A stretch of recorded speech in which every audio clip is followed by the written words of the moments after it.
Alright, what's up everybody? This is Westpoint Steve. This is a Teenage Mutant Ninja Turtles 2, the arcade game, GDQ submission video by Westpoint Steve. I am going to show you this game. I hold the world record for this game at 26:55 for the Famicom version of Teenage Mutant Ninja Turtles 2, the arcade game. This is my world record run to showcase the game. Um, this game is really good. I really enjoy it, and this game is a lot of fun. I've ran it in a couple of marathons this past year. They're small marathons, but I was able to do commentary, so I hope to do commentary for this game as I play it for you all, and hopefully you'll enjoy this commentary because this game's really good. Good beat 'em up, and I know that you all love um, turtle games. You guys have to love these turtle games. You can't say you've never played this game. So I want you all to enjoy this run of the game. Again, this is my world record run. So here we go. Now, as it says here, it says Teenage Mutant Ninja Turtles. Famicom uh, came out with this game, and it wasn't labeled as Turtles 2. It was only labeled as Teenage Mutant Ninja Turtles, and that's because the first original Turtles game was actually released in a different name in Japan, and not known as Teenage Mutant Ninja Turtles, and it was like known as like Turtles Ninja Den or something like that in that regards. And so this is the actual first game in the Japanese Famicom systems, and so this is the first game that's labeled this in that game. So here we go. So what we're gonna do is I'm gonna do a couple quick things here. I'm gonna try to hit pause on the video really quickly here to show you who we select. We select Raphael as our turtle of choice, and Raphael is very important in this run because he actually has a 4-pixel extension on his hits. And so you might think you're like, okay, he's got the smallest weapon in the game. How is that even possible? Well, it's just possible in this game. He's got 4 extra pixels ahead of him when you use his special attack, when you use a regular hit, whatever. Okay, and so we use him because we can set up some of the boss fights easier with him versus the other 3 turtles, and preferably the first 2 boss fights. The first 2 boss fights are very important in this game, where you can lose a ton of time by not getting the boss fights in their stun lock, and then losing all that time and then having to reset. So the first 2 stages are very important to get right off the bat on the run. And the next thing is that this game this game here, the points, if you realize that how many points was on the high score, it's thousands and stuff like that. The points are different in the Japanese version versus the US.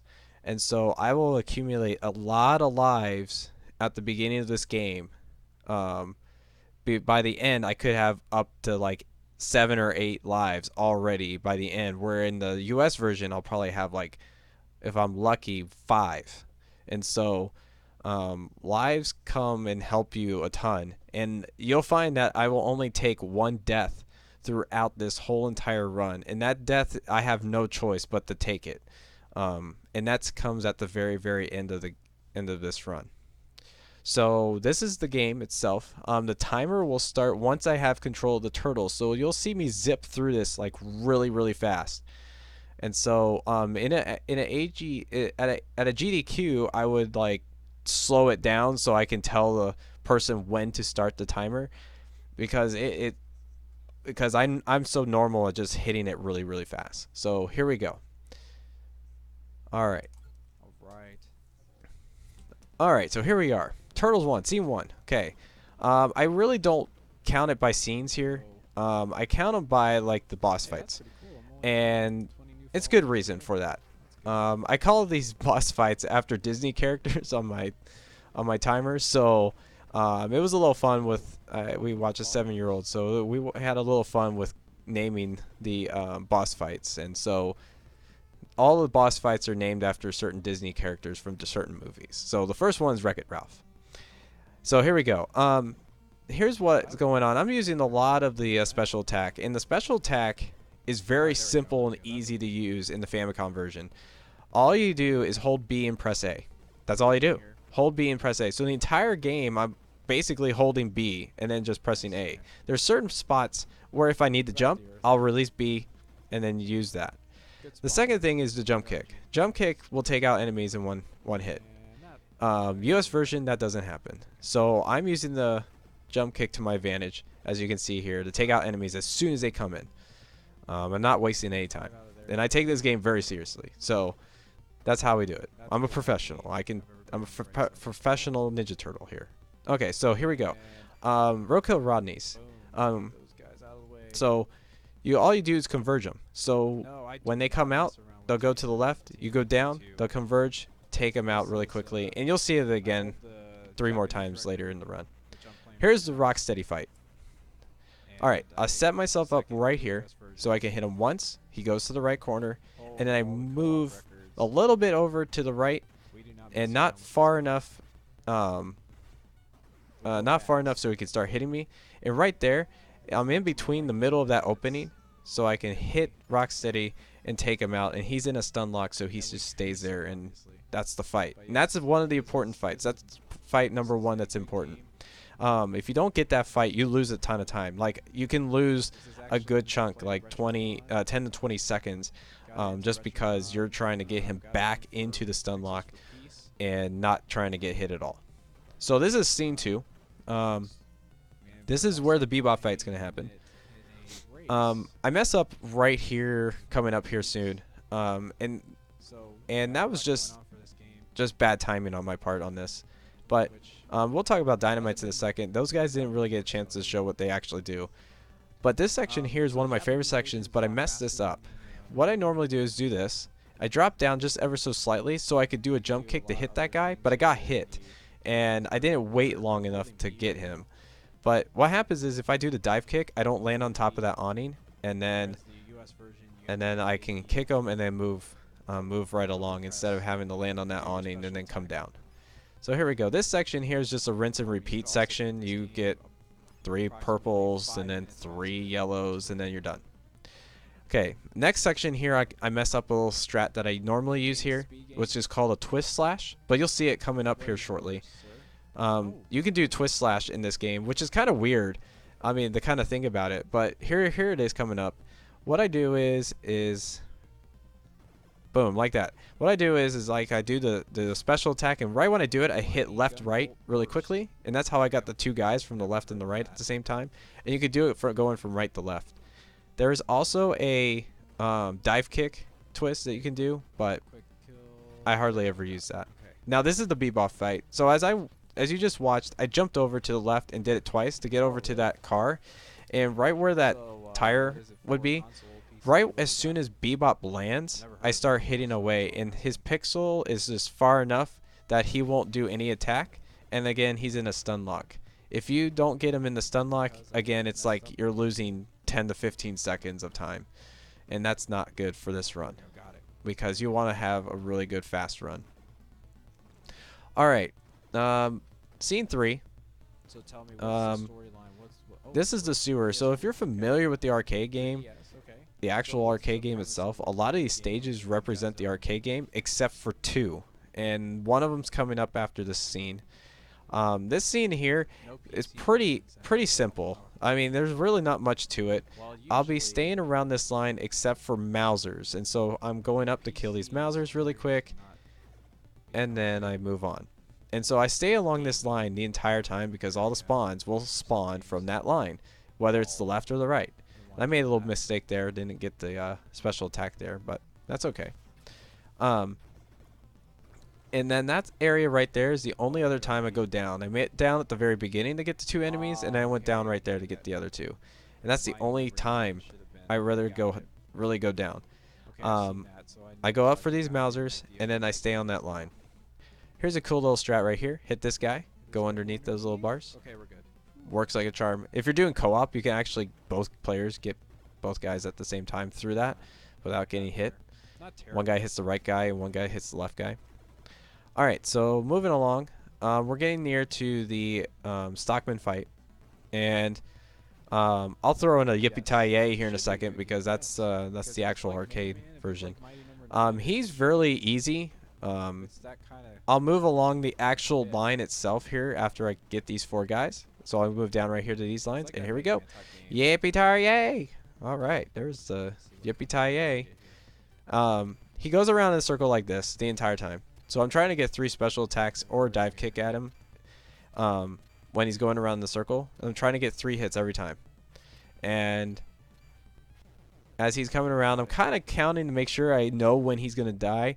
And at that last one, I kind of went up and got him. But that's the Stockman fight. It's really easy. The only problem that you can have in a marathon is if one of those Mausers actually gets you and starts eating your hand. Alright, here we go. This is one of the stages that's not in the arcade game. So this is Manhattan, and it has snowed. When has it never snowed in Manhattan? Probably during the summer. So anyway, so we are here, and we are now in the snowfield. I guess you want to call it snowfields. I mean, let's play Contra if you want to do that. So here we go. This is where RNG can be a pain, and this is where the RNG is the pain right here. The RNG is the pain when you get these snowmen, and this is the first time in the game where you actually see RNG with where they spawn. And I haven't made too much of a mention of how I play this game because I kind of figured out how enemy spawns work in this game. Enemy spawns do not come out from the same spot every single time. Like, I am not like knowing where everybody spawns from. Like, I'm getting lucky on a lot of these spawns by the Foot Clan. So a lot of these spawns when they originally come out, so like those 3 guys always come out the same way. But once you get those 3 guys coming out, and how fast you kill them, depends on where the next guy spawns from. And it also depends on like these snowmen. So how fast did I get through that? You know, where am I positioned in the screen, on the screen? That kind of helps in the RNG.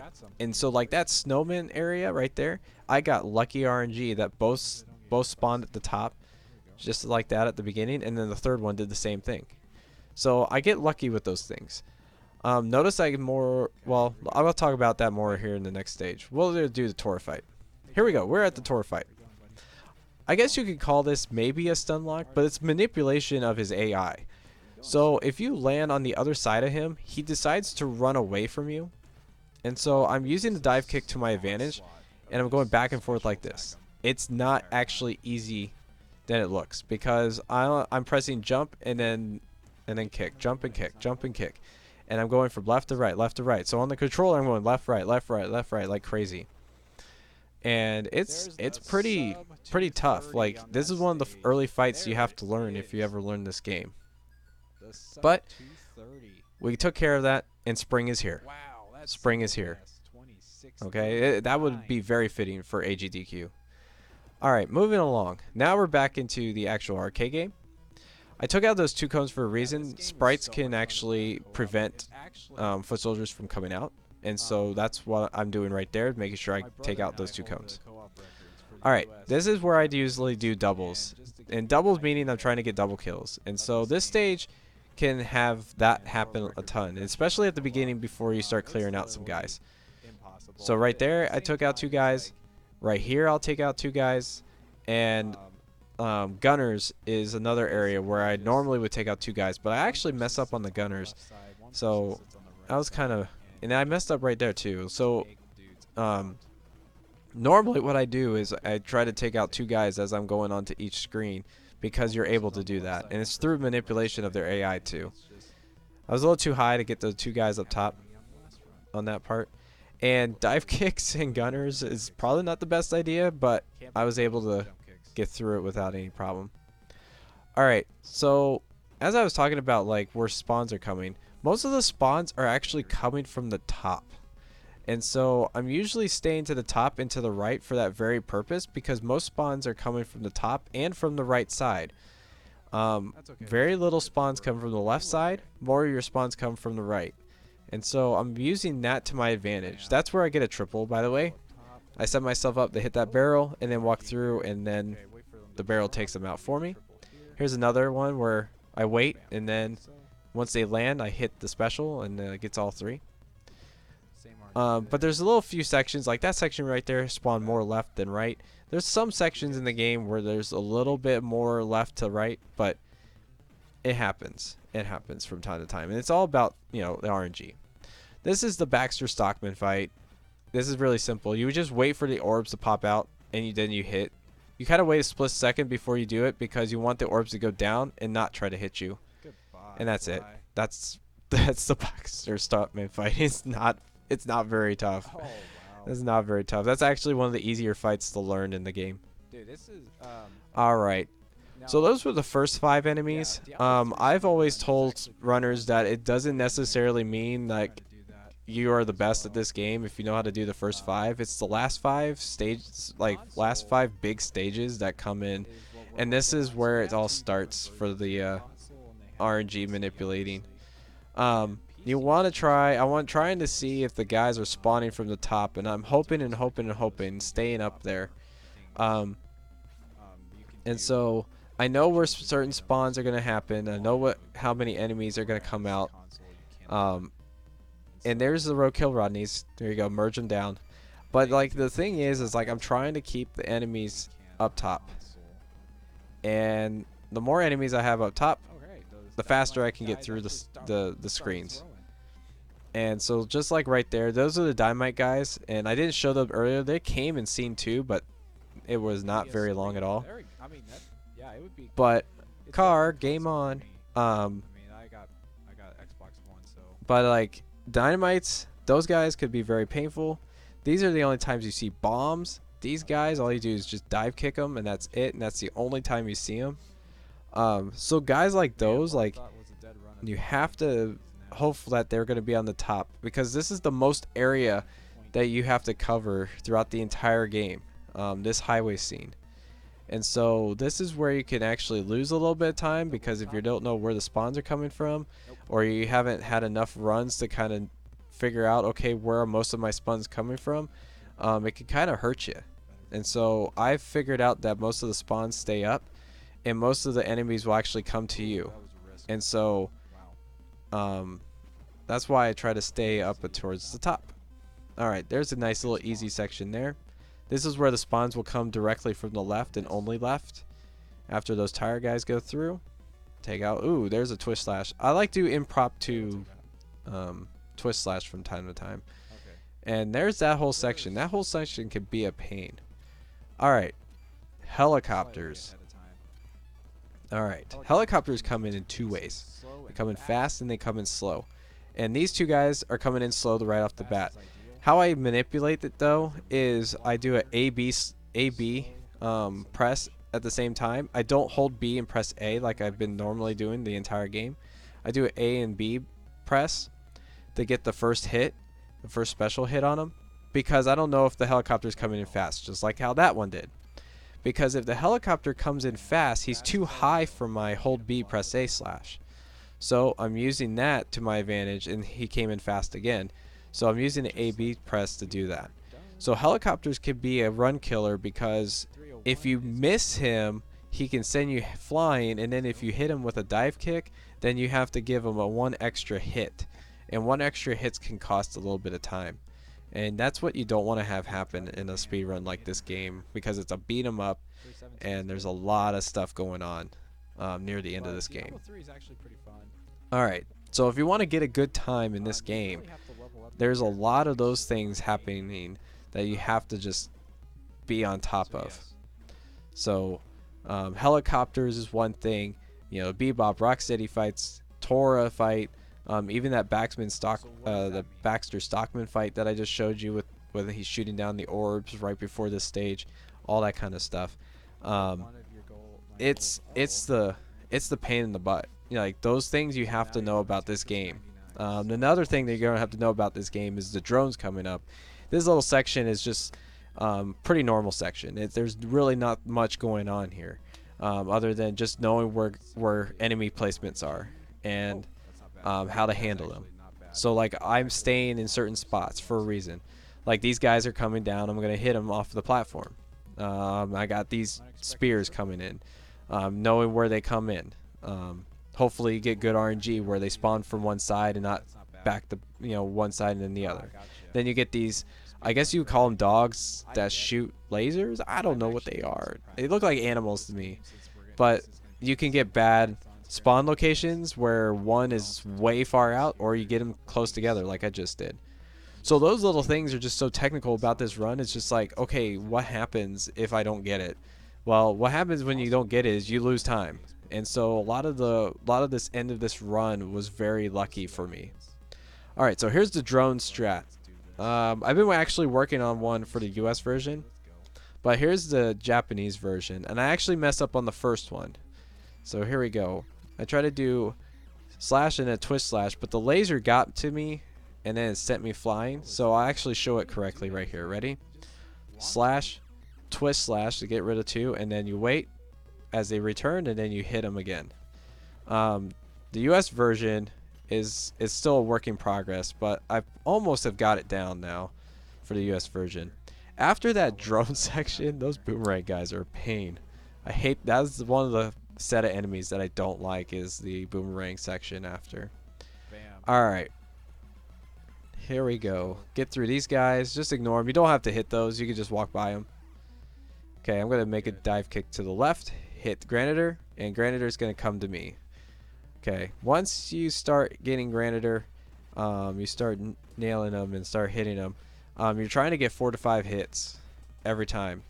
After he hits you, you wait like a half second before you start hitting, like a split second before you start hitting, because if you start hitting immediately, he's going to hit you immediately. So you want to try to get 4 to 5 hits because you want your health to be all the way down to like 2 or 1 at the end. And I got it down to 2. And there it is. That's the fight. We keep it on the left side of the screen because if you put them on the right side of the screen, you get that wall animation when you get hit. Left side of the screen, you don't. So you actually can get up a little bit faster than that. And that's the fight. Alright. Oh, here's the other stage that's not part of the arcade version. And this is the worst stage. This has the worst RNG. It has enemies that you don't see throughout the whole game, and here they are. So here we go. First ones, I call these guys orangutans, and these guys take 2 special slashes to hit them. How their AI is programmed is when you hit them with a special, they will land and then all of a sudden jump back up and try to hit you. Well, I've kind of like decided, you know what, there's probably a better way to do that. So I try to keep them on the ground. So what I did was I did a special slash and then I moved downward or upward depending on where they are located.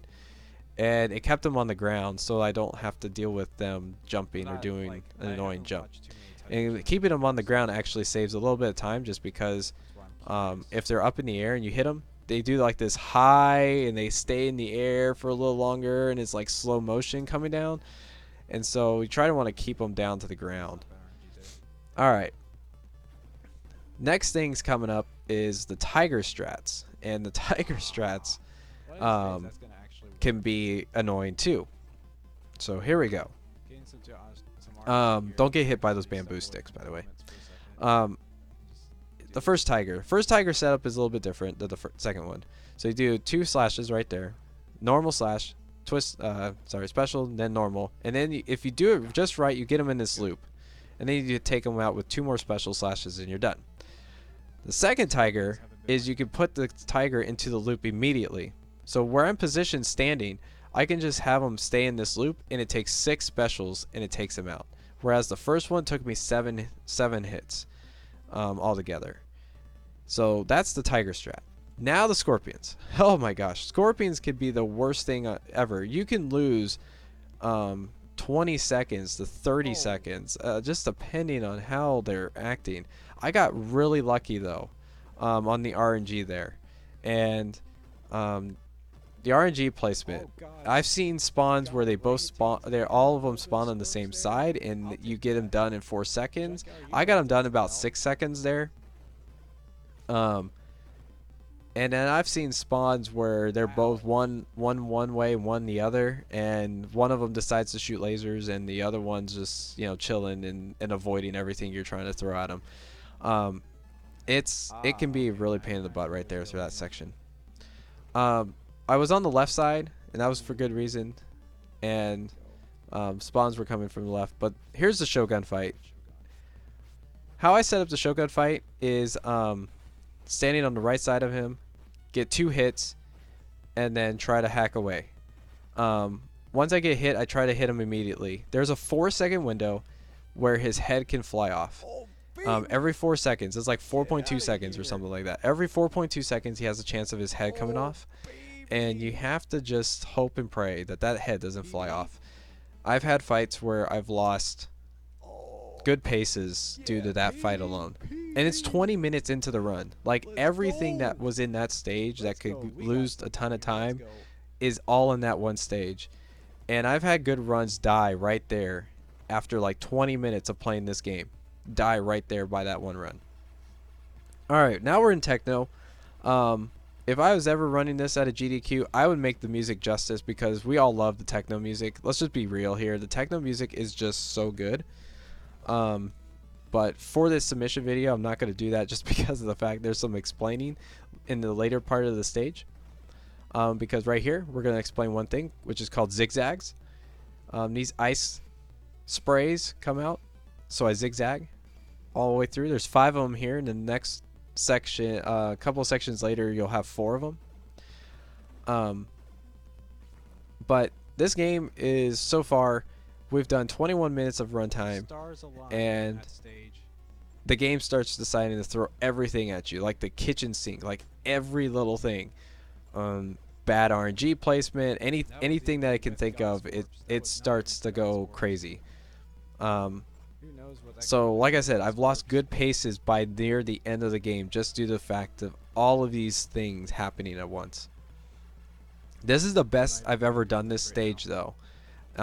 Techno can go from 4 minutes to about 3 minutes and 50 seconds or so, depending on 1, the spawns, and 2, execution. It's just all execution up at this point. Like, can I take the enemies fast enough, take out the enemies fast enough, but can I also get good RNG to help? And one of the things that, if you don't know, if you haven't really noticed, I'm getting lucky on some double kills in this stage. Double kills actually help you because they keep spawns happening. If you can continue having spawns happen throughout the entire game, this game goes really quick. Once you get more enemies on the screen, once you have up to 3 enemies on the screen, it will stop spawning. So if you can keep the loop going, the faster these sections go. Alright, we're getting near to the end of the techno stage. And so far, RNG has been nice for this stage. Right here, specifically, decided to give me all right side spawns right here near the end of that section. Those gunners can be a very huge pain in the butt. Roadkill Rodneys again. There's that Roadkill Rodney strat where I go down, converge them, and then hit all 3 of them at once instead of having to try to run around. If you miss one, oh gosh, it can waste 5 seconds easily. Alright, good RNG placement on those guys. Again, the double kills have been in my favor.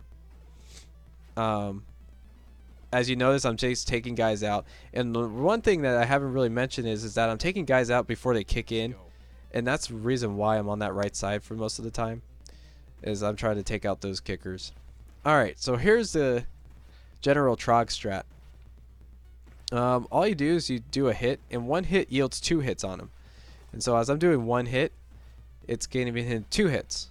So I do 1 hit, then jump, 1 hit, then jump. And then after a little while, I'm doing this. I'm just going to hack away because I know he doesn't have a lot of health left. And I have just enough life to get through the rest of this fight. And so I'm going to just take these hits and then take him out. And that's it. That is the general Trog fight. Alright. Now we're getting to the last 2 boss fights of the game. Krang and Shredder. Krang, oh my gosh. This is the only death I'll take in the game. Here we go. The only death I'll take in the game because there's no other choice. Krang does this. He either shoots lasers or he kicks. He literally puts the foot in the Foot Clan. That's a good pun for you. This is all he does. Like if he either kicks you or shoots a laser. Because you're so close to the side of the screen that he's going to do one of these two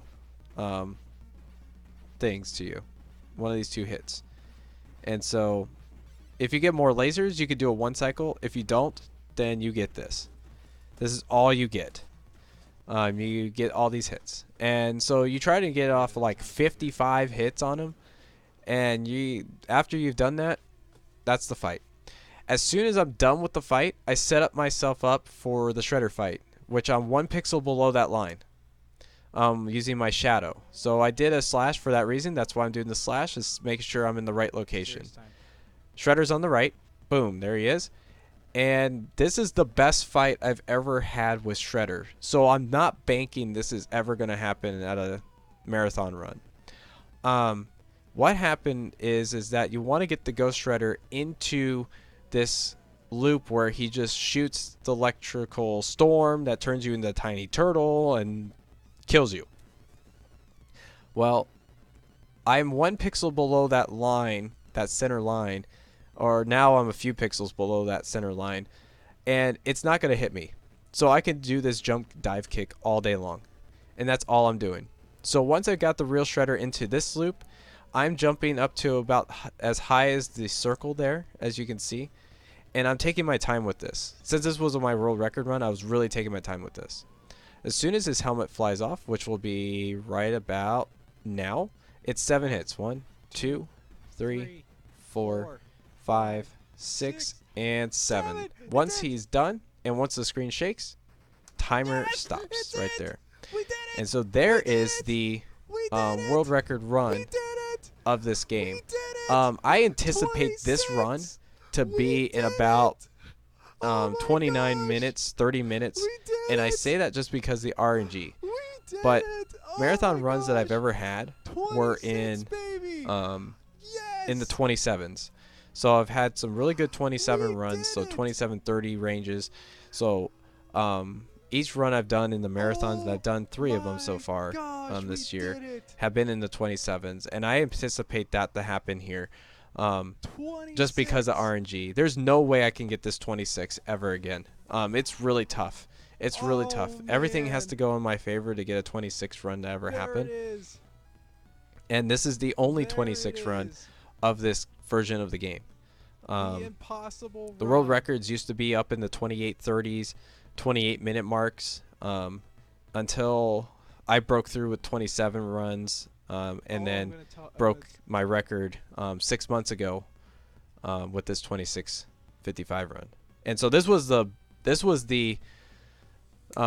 main run for me this past year. And this run has gotten better and better over the course of a year and a half. I mean, I've been running this game for over a year and a half, and this game has seen some huge changes to it since I started running to it. We found new strats. We found ways to manipulate the AI and the RNG in the way, like I was mentioning about staying up towards the top of the area versus the bottom. Taking out enemies as they come in really quickly and having the loop of the enemies coming in and out so that you're not wasting time that way. A lot of stuff that we found in the last year and a half has really helped this time and pushed it down this far. So you're definitely going to get the best Turtles 2 runner to showcase this game if you were to showcase this at a GDQ. This game is a lot of fun, and it would be great to see it finally at a GDQ. I'm pretty sure it's never been done at a GDQ, and it would be an honor to play it for you guys, and I hope I get that chance. Please consider this run, and let's make it happen. Let's make Turtles 2 happen. I'll even wear my Turtles gear and everything. I'll wear my Turtles shirt. I'll wear some Turtles stuff and be ready for some Ninja Turtles. So you're definitely looking at a professional Ninja Turtle for this game. So anyway, thank you for watching my world record run of this game. I hope you consider it at a GDQ. and thanks for watching.